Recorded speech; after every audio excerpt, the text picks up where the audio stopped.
Boker Tov Rabotai, aujourd'hui on va raconter deux très très belles histoires et revenir sur la paracha avec un message très très important. Alors l'histoire, elle s'est passée, on va dire une ville en Israël. Et c'était quelqu'un, un avrech, que lui, Baruch Hashem, il a une famille, il s'est installé dans un endroit, il est monté, il était au 4e étage. Il était très bien, Baruch Hashem, un bon quartier, vraiment il manquait de rien. Un jour, en bas de l'immeuble, il y a quelqu'un qui a ouvert un magasin de bazar. Très bien. Alors là, il était content, Baruch Hashem, c'est bazar, on a toujours besoin, voilà, on a besoin de, même en plein milieu de la journée, on est en train de manger, il manque, je ne sais pas moi, n'importe quoi, on descend, on prend, c'était très bien. Mais le problème, au bout de quelques semaines, notre ami, donc le commerçant, alors lui, c'est très bien. Comment ça se passe, Guylaine, quand quelqu'un il a un magasin de bazar? Où il met ses produits? Dans une réserve, un stock. Non, les produits qu'il va vendre. Il y a dans le magasin. Ah, il les met dehors. Exactement. Il fait un étalage. Mais notre ami, vraiment, comment dire, s'est étalé bien comme il faut. Premier jour, il prend, on va dire, 1 mètre à droite, 1 mètre à gauche. Après, jusqu'à un moment, il a pris tout le trottoir.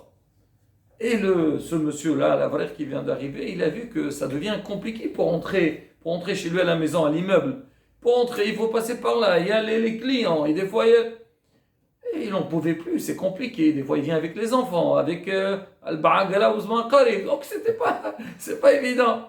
Il va voir le propriétaire du magasin, il dit, écoutez monsieur, vous savez, Be'atzlaha, mais vous savez que vous dérangez, donc le voisinage, on a du mal à passer. Il dit, écoute, s'il te plaît, Bémet, tu sais, j'ai un petit magasin, je viens d'ouvrir, laisse-moi un petit peu, donc que les gens me connaissent, que je gagne un peu ma vie.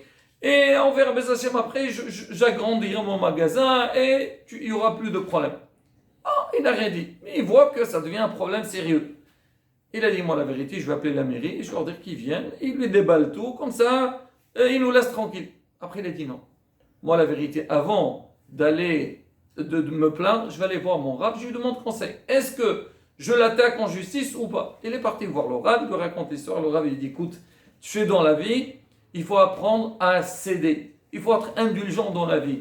En hébreu, on dit Mishim Vater l'homme afsid. Celui qui met Vater dans la vie, qui est indulgent, il perd jamais. Il a dit laisse-le. Comme il t'a dit, bon, il vient de démarrer un peu son travail. Il va comprendre, il va voir les gens comment ils ont du mal à passer. Il va trouver des solutions. Mais toi, donc ne fais pas de problème. Il a dit, le Rav, il a dit, je ne fais rien. Un jour, l'avraire, il était de retour de son collègue, et qu'est-ce qu'il voit? Il entend les pompiers, donc à côté du magasin, et bien évidemment, donc à côté de l'immeuble où il habite. Il a vu ça, il était angoissé. On entend donc l'ambulance ou les pompiers, on est angoissé, que Dieu nous préserve. Il vient là-bas, il arrive, il voit sa femme. Il a dit, chez Mishmo, certainement, il est concerné.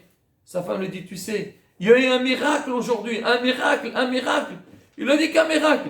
Il a dit, sa fille, il habitait au 4e étage, sa petite fille, elle est tombée du balcon. Tu sais, Mishmo, qu'est-ce qu'il y a eu? Il a dit, heureusement, il y a le monsieur, là, le vendeur, il n'y avait pas du plastique. Il vendait des matelas, il y avait plein de matelas, la petite, elle est tombée, elle a commencé à sauter, c'est un trampoline.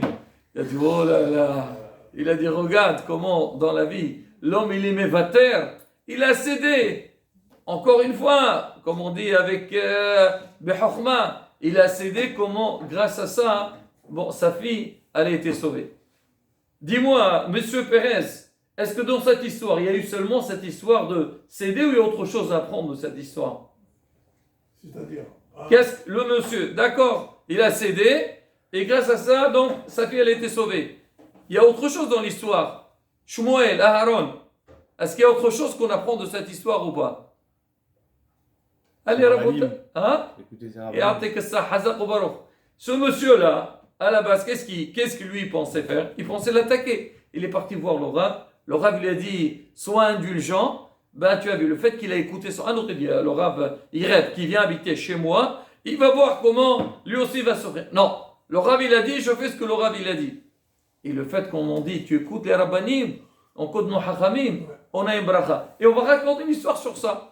Il y avait une fois, Quelqu'un, lui pareil, un abrech, Blainara, il avait une grande famille, mais on sait très bien, ils n'ont pas trop les moyens. Et il avait une maison, une petite maison. Il a fait une demande, en Israël on appelle ça Amidal, comme on dit aujourd'hui aux HLM, pour avoir une maison de la mairie. Et il attend des années, rien à faire. Il n'en peut plus. Blainara a une grande famille, et la femme, la pauvre, elle ne peut plus. Et lui aussi, ça devient compliqué. Il est parti voir son rab, il lui a dit, le Admour Megour. Il lui a dit, Kvodara, voilà, regardez, on est dans une petite maison, famille nombreuse, et ça fait des années qu'on attend, on a fait une demande à la mairie, et on n'a pas de réponse, il veut un conseil, une bracha. Le rab, il lui a dit, écoute, il lui a donné une orange, il lui a dit, tu prends cette orange-là, et tu la manges avec toute ta famille, et chacun, il fait la bracha dessus. Il n'a rien compris, il a dit, je lui parle d'une maison, il me parle d'une orange. Il dit, peut-être rien si beau, là, des fois on va chez le rab, il te donne $1, il te donne un fruit, bon. Il a dit, on fait ce que le rab il est. Une semaine plus tard, il reçoit un courrier, monsieur, voilà, on va vous accorder je ne sais pas moi, un 7, 8 pièces, une grande maison. Il était très content. Il est parti à la mairie, il arrive là-bas, il entre donc dans le bureau. Oui monsieur, vous êtes monsieur tel, voilà, on va vous donner donc une grande maison, on a vu votre situation, vous aurez... Alors le Avrech il dit Baruch Hashem, je suis très content, merci donc pour l'offre que vous me faites, mais je voudrais savoir comment ça se fait. Ça fait des années que j'attends, et là en une semaine j'ai vu que tout a été transformé. Qu'est-ce qui s'est passé? Ben il lui dit écoutez monsieur, vous savez, c'est moi qui ai pris la décision qu'on va vous donner une grande maison. Il dit en fait moi je suis l'inspecteur, et quand on a vu votre demande, avant de traiter votre dossier, on veut voir si vraiment vous êtes une grande famille, est-ce que votre maison elle est petite ou pas?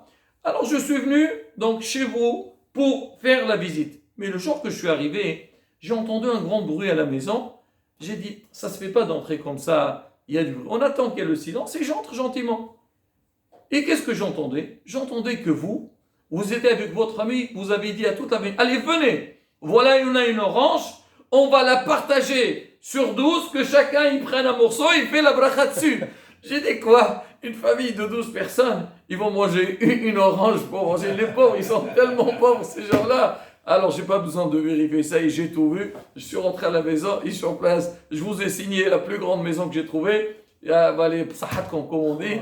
Et voilà, on voit comment la force. Tu sais, Colorab, il croit que c'est... Non, justement, c'est ça. Et là, on apprend la bataille, le Inyan, dans la vie. C'est quoi? Comme on a dit, le vitour et aussi côté l'arbanim. On dit Yitro. C'est quoi qui a fait Yitro? On a fait une paracha spéciale pour lui. Dit Shamar chez moi, où va? Il a écouté, il est venu. Normalement, pourquoi les autres nations, tout le monde a entendu, ils ne sont pas venus se convertir. Pourquoi Yitro s'est converti? Parce que tout le monde savait que Hachem, c'est lui le patron du monde. C'est lui qui gère tout. Il a fait des Nissim Viniplaut. Mais chacun avait envie d'entrer dans le clan Israël, de se convertir. Mais après, chacun dit, oh, comment je vais faire? Ah non, tu n'as pas le droit de faire ceci, tu n'as pas le droit de faire cela, ça c'est interdit, ah je peux faire ça. Donc l'homme il n'est pas prêt à céder. Non, moi j'ai envie de m'éclater, j'ai envie de m'amuser, j'ai envie de faire ça. Ah pourquoi ça c'est interdit? Alors que Yitro il a dit, Vitour, non, oui, moi je suis prêt, c'est pas grave, j'ai envie de faire telle et telle chose, je connais tous les plaisirs du monde et tout ça, je suis prêt à arrêter. Et ça, Rabotaï, ce message, il est aussi dans la vie. Des fois dans la vie du couple entre l'homme et la femme, tu as envie de faire telle chose, l'autre il n'est pas d'accord, c'est pas grave, tu cherches le shalom, allez, ferme les yeux, laisse passer, laisse avancer les choses et tu verras comment les choses vont passer avec notre entourage, que ce soit la synagogue, que ce soit dans le travail, même des fois un prof avec ses élèves, des fois un prof, et il dit, bon, on dit soit un peu, comment on dit, détente, et tu vas voir, tu vas encourager, ça va aller, les enfants aussi, alors je m'énerve, alors la bataille qu'on part avec ce principe-là, on verra qu'on réussit. Et le plus à la bataille, surtout avec Sarah, combien de fois Sarah vient nous embêter le matin, tu veux te lever, tu dis, allez dors, c'est pas grave d'y aller, je veux perdre un quart de sommeil, c'est pas la fin du monde. Au lieu d'arriver à, je ne sais pas, en retard, fais un effort pour venir. Et dans tout la bataille, quand l'homme il part avec ce principe, ce qu'on appelle de l'indulgence, le vito, on aura toutes les brachot avec la sonne.